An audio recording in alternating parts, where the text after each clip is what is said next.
Hi guys, this is Vijay from Vijay Views. Uh, I would like to share an information that I'm going to start a new series of ownership reviews of all tech related products. I hope this will add some value to the community as the product is being reviewed from the end user. I hope this will be useful. Let's start the video.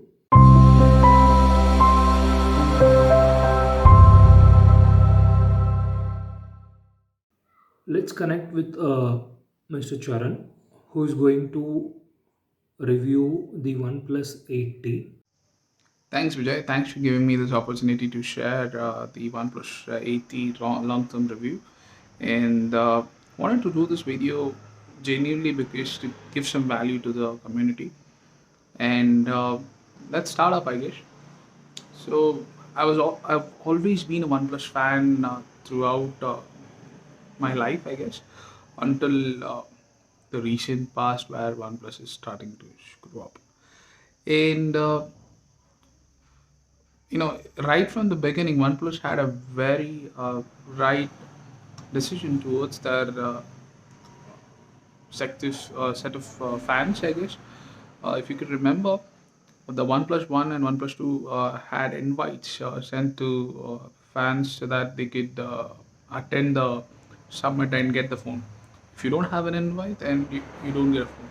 So basically, it meant like it's a kind of a premium phone, and a lot of people wanted to buy it, and it worked out pretty well for OnePlus in those days.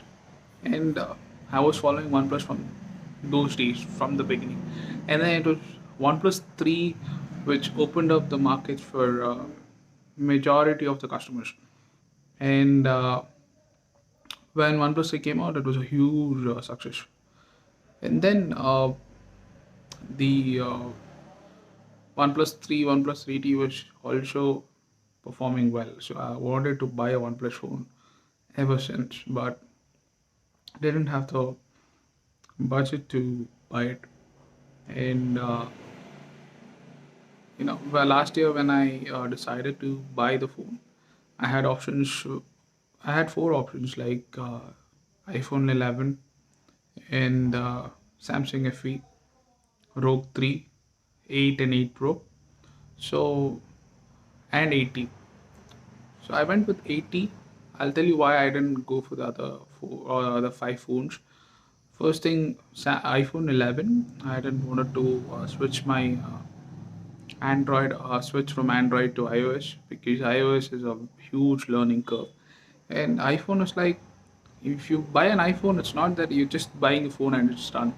In iPhone, for every small thing, every small app that you use in Android for free, you have to pay it in iPhone. I understand that iPhone provides you a greater security, but there is a cost involved, right? So I didn't want to get into that realm of iPhone, and then switched to next option was Asus ROG 3. It was a gaming beast, really, and most of my friends asked me to buy the Asus ROG 3. I didn't buy it because most of the Asus ROG 3 had retail unit issues, like had retail unit issues like there were bleeding affair issues, and the phone had dead pixels. And if you end up with such a phone, you have to like get it replaced. I didn't want to get into that, you know, hassles, and didn't want to waste my time, I guess. So, and with Asus ROG 3, it was like it is more of like you are making a statement that you're a gamer. It's not a bad one, but didn't want it to show off that I'm a gamer, I guess. So I didn't go with Asus ROG 3 majorly because of its retail unit issues.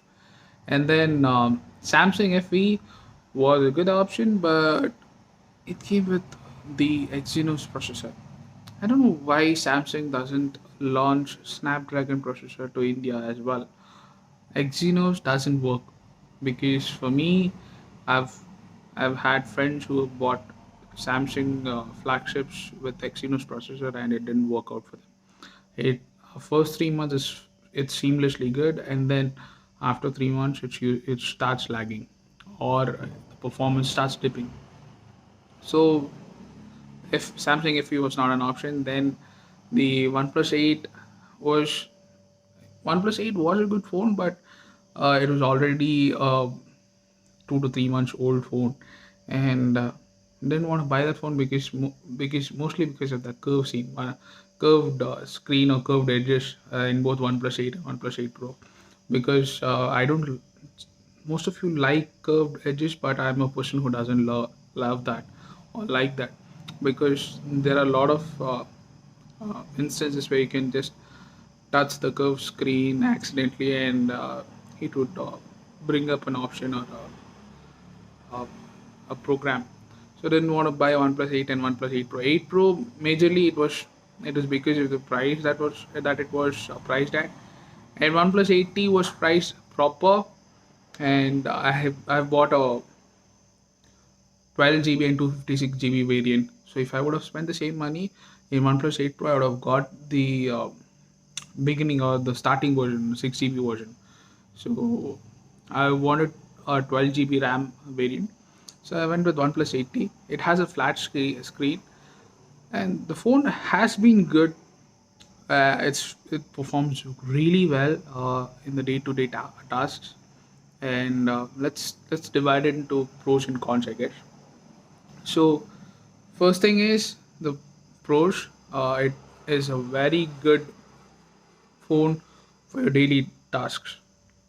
Even any games in Android, it can run seamlessly. Even Fortnite also you can play Fortnite also in this phone very easily. No frame drops, no shuttering, no issues as of such.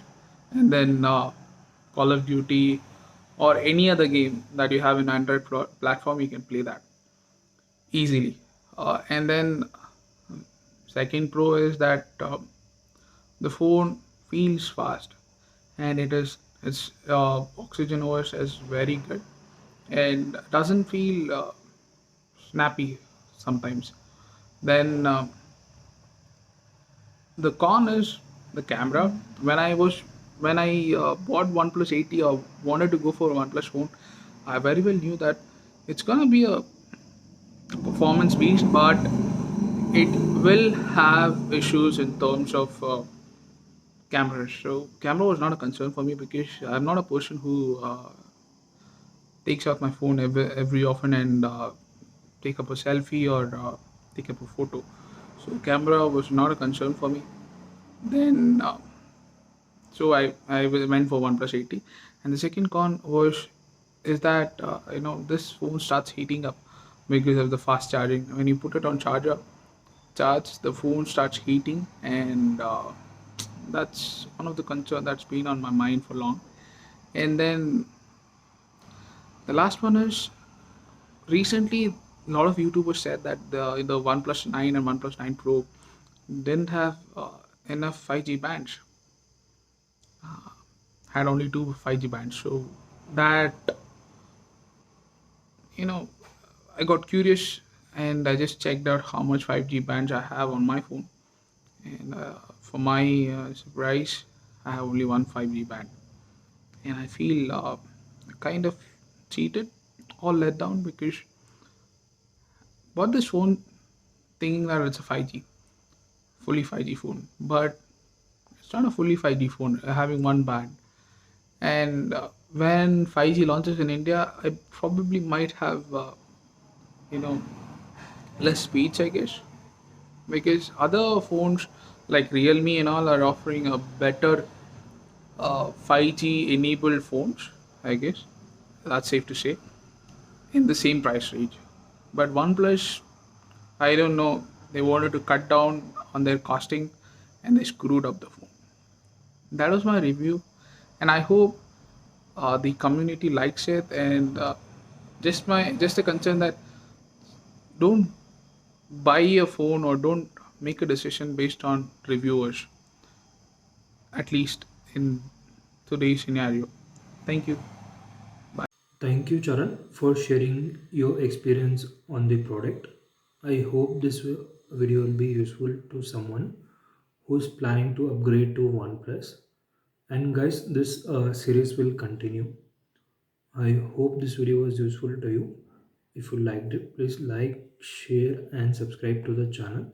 I'll see you on the next video. Always wear a mask when you step outside.